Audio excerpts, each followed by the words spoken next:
Hi, my name is Mary-Mac DeGroot. I'm married to Ernest DeGroot, and we live on a dairy in Melba, Idaho. And I'll be cooking a recipe for you today that really is an ode to spring, one of my favorites. With springtime just around the corner, this is a dish that really, there's a lot of green, a lot of fresh ingredients, lemon, asparagus. When I see asparagus, I really do think of spring. And the base of it is polenta. Polenta is it's the same thing as corn grits. It's just finely ground, and it's a good substitute for a starch such as like potatoes or rice or pasta. If you want something new and kind of different that you've never tried before, polenta is a really good option. So this dish, the base of it is polenta made with milk and chicken broth, a little heavy cream, and finished with mascarpone cheese, which is really just kind of a fancy cream cheese. And then on top of that is basically a saute of spring onions, asparagus, prosciutto, because my husband wouldn't eat it if it didn't have meat in it, some garlic, and some lemon zest. It's a really bright, really flavorful dish that I think would be great as a springtime dinner or as a side for Easter. So it's equal parts chicken stock and milk. If you want a lighter polenta that's not as heavy or not as creamy, you could do all chicken stock and just add some butter or cheese at the end. But who doesn't love creamy polenta? So I'm going to do half and half. 2 cups chicken stock and 2 cups milk.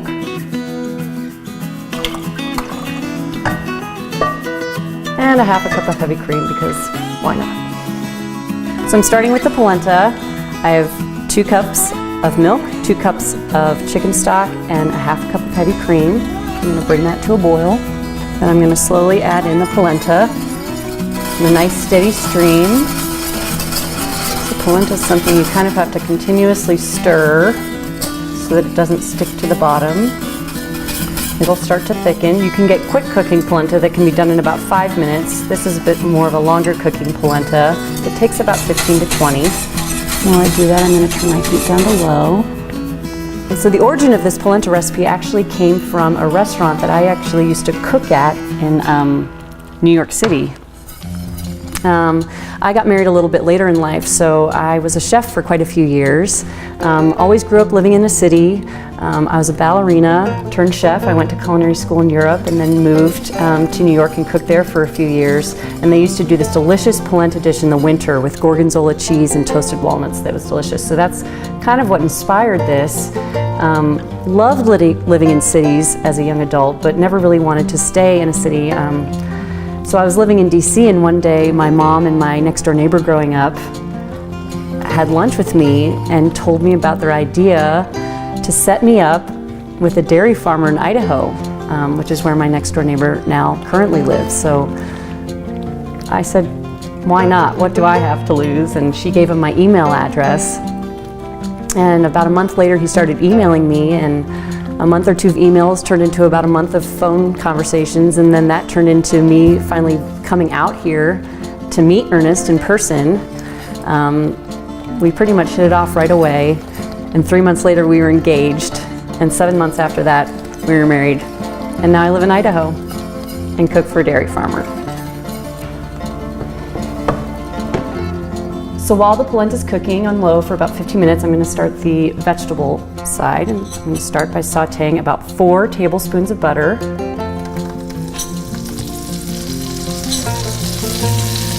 Never have too much butter. To that, I'm going to add these spring onions. We want those to cook enough to just wilt down. Then I'm also going to add 3 to 4 cloves of garlic, thinly sliced, and about 4 to 5 slices of the store-bought prosciutto. I sliced a little extra just for Ernest.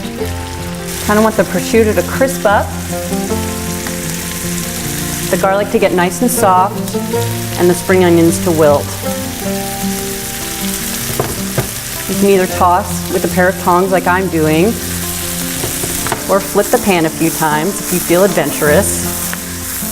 The prosciutto is cut into julienne strips, which is basically nice, long, thin strips, and it kind of curls up as it cooks. We'll season that a little bit as we go. It's always good to season as you go, not just at the end. but prosciutto is pretty salty, so you don't want to over-season it. And just starting to get a nice brown coating, nice color, caramelization on your vegetables. Now I'm going to add my asparagus. I've actually cooked this ahead of time. I blanched it in salted hot water for about 2 to 3 minutes and then put it in an ice bath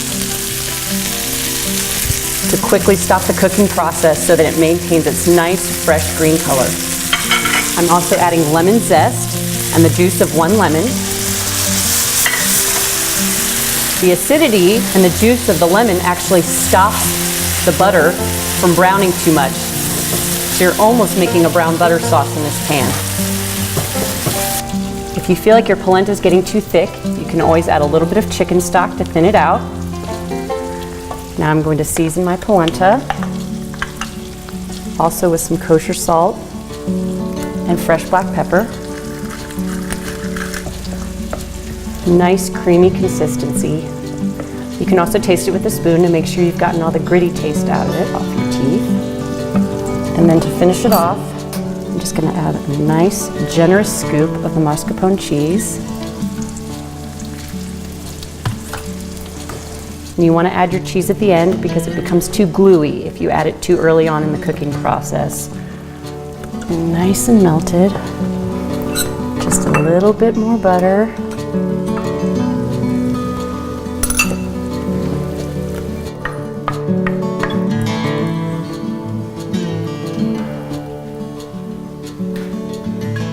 And all that good prosciutto and garlic and lemon just can go right on the